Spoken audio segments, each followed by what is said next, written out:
Praise lord. ప్రియమైన దేవుని బిడ్డలారా, యెషయా గ్రంథం 60వ అధ్యాయం 20వ వచనంలో నీ దుఃఖ దినములు సమాప్తములగును అని దేవుని వాగ్దానం మనం చూస్తూ ఉంటాం. యేసు ప్రభువారు సిలువలో సమాప్తమైనదని పలికినట్లు యోహాను సువార్త 19వ అధ్యాయం 28వ వచనంలో మనం చూస్తూ ఉంటాం.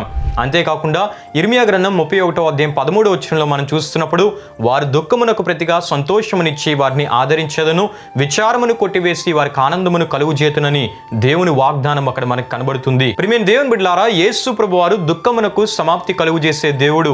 దేవుని వాక్యంలో మనం చూస్తున్నప్పుడు సంతానలేమితో నిందలు అవమానముల ద్వారా కలిగే దుఃఖమును అనుభవిస్తున్న హన్నా జీవితంలో ఆమె దేవుని సన్నిధికి వచ్చి కన్నీరు కార్చి ప్రార్థించినప్పుడు దేవుడు ఆమె ప్రార్థనను విని ఆమెకు సంతానమును అనుగ్రహించి ఆమె దుఃఖమునకు సమాప్తి కలుగు చేసి సంతోషమునిచ్చినట్లు దేవుని వాక్యంలో మనకు కనబడుతుంది. అంతేకాకుండా జబ్బు కండ్లను బట్టి చిన్న చూపు ద్వారా కలిగే దుఃఖమును అనుభవించిన లేయా జీవితంలో సంపూర్ణ సంఖ్య గల 7 సంతానంగా దేవుడు అనుగ్రహించి ఆమె దుఃఖమునకు సమాప్తి కలుగు చేసి ఆమెను తలగా ఉంచడమే కాకుండా ఆమెను గణపరిచినట్లు దేవుని వాక్యంలో మనం చూస్తూ ఉంటాం. ప్రియమైన దేవుని బిడ్డలారా, ఈ రోజున ఈ మాటలు వింటున్న మీ జీవితంలో ఏ కొరతను బట్టి, ఏ అవమానాన్ని బట్టి, నిందను బట్టి, అవహేళనను బట్టి దుఃఖాన్ని అనుభవిస్తూ ఉన్నారో యేసు ప్రభువాన్ని మీ జీవితంలోనికి ఆహ్వానిస్తే, యేసు ప్రభువుకి విశ్వాసంతో ప్రార్థిస్తే ఆయన దుఃఖమునకు సమాప్తి కలుగు చేసి అధికమైన సంతోషమును మీ హృదయంలో కలుగు చేసే గొప్ప దేవుడై ఉన్నాడు.